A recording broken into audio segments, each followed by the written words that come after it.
Okay, magandang hapon, Commander. Ang OIC po ng nasabing PCP 5 ng Baclaran, Pasay City ay atin bigyan ng kaunting interview, no? Para na sa ganon ay ito ay hindi naman pwede sabihin ang bus interview ito. Ito po ay yung paglilingkod ng tapat na walang kahit na anong oras ay pwede silang magserbisyo publiko. Yan ang tinatawag na public service, no? Sir, kumusta na kayo, sir? Pakilala po muna tayo sa ating buong pangalan natin at ikaw ay busy ngayon eh. Okay, go. Magandang araw po sa inyo. Magandang araw po sa ating lahat. Ako nga pala si Police Captain Anglasan, yung OIC ng Substation 5 ng Baclaran, Pasay. Unang-una pala sa lahat, binabati ko po yung aming District Director na si Police Brigadier General Randy E. Arcillo, ang aming COP na si Police Colonel Joselito M. Desisto, ang aming Mayor dito sa Pasay na si Mayor Amy Calixto Rubiano. Magandang araw po sa ating lahat. At sir, kumusta po yung buong Holy Week natin hanggang ngayon? As for now, dito po naman sa Baclaran, sa aming area, dito sa Pasay, all in all, safety naman po at peaceful po yung aming Holy Week dito. Sapagkat nag-deploy po kami ng maraming pulis sa mga transportation hubs, sa mga simbahan, lahat ng area dito sa amin. Siniguro po namin na at tiniyak na payapa, peaceful, safety ang mga tao dito. Okay. At sir, sa pangyayari na yan ngayon, dahil pinakamaganda, peaceful ang nasabing Baclaran PCP 5, no? At tuloy-tuloy po yung inyong paglilingkod, no? Dahil hindi porke tapos na yung Holy Week ay hindi na kayo maglilingkod, ay wala pong tigil ang kanilang paglilingkod, no? Yan po yung tinatawag nating na public service, no? Public servant talaga po sila. Gabit araw po yan, Holy Week man o hindi Holy Week, nandito po sila, naka-intact po yan sila dito, no? At ilan yung mga nagpapatrolya mo, sir? Magandang araw sa ating lahat ulit. Dito po sa Baclaran, tuloy-tuloy pa rin po kami nagkakandak ng crime prevention. Dito po sa amin, may tao po akong mga 30 plus.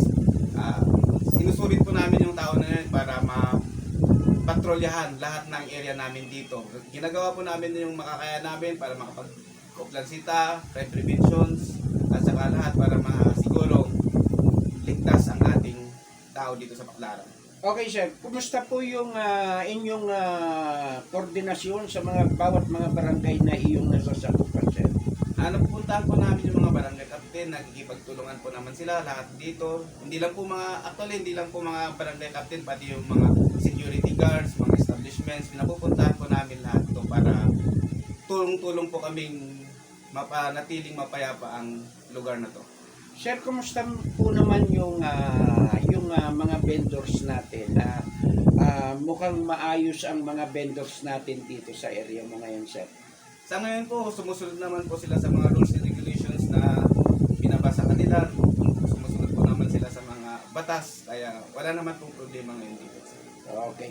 At sir, hindi na po ako magpapahaba ng tatanungin sa inyo, no? Bagamat alam ko na kayo ay busy, no? At hindi pa kayo nakakapagpahinga ngayong araw na to, ay inistorbo ko pa kayo, no? Pero ako'y nagpapasalamat at kinagagalak ko na isa po tayo sa nakapag-interview dito kay OIC, no? Ito, batiin mo nga pala yung mga kamag-anak mo sa parting labas. Go!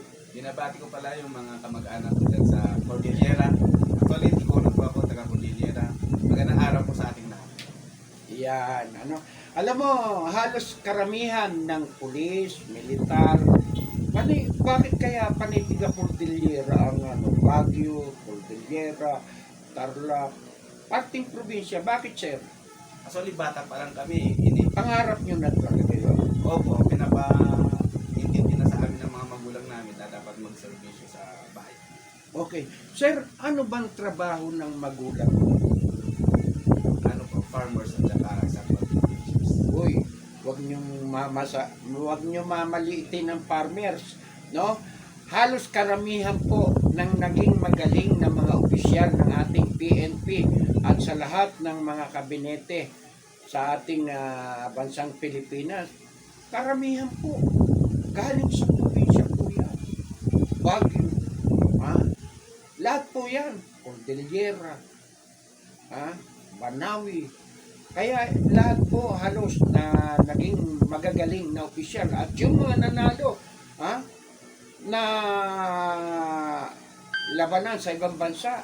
Ba, di ka Cordillera ba yun? Yes po, sir. Oo. Yung mga sa mga Oh, ang gagaling nila. Ha? Kaya mabuhay po kayo, sir. At naniniwala po ako na itong ranggo mo na to, hindi pa ako nagkamali ng hula kahit kailan.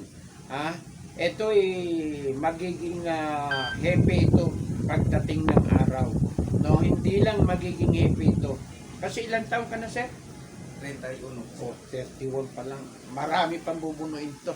Kaya maraming salamat sa iyo, sir. Maraming salamat po, sir. At ano lang tayo, sir. At yan.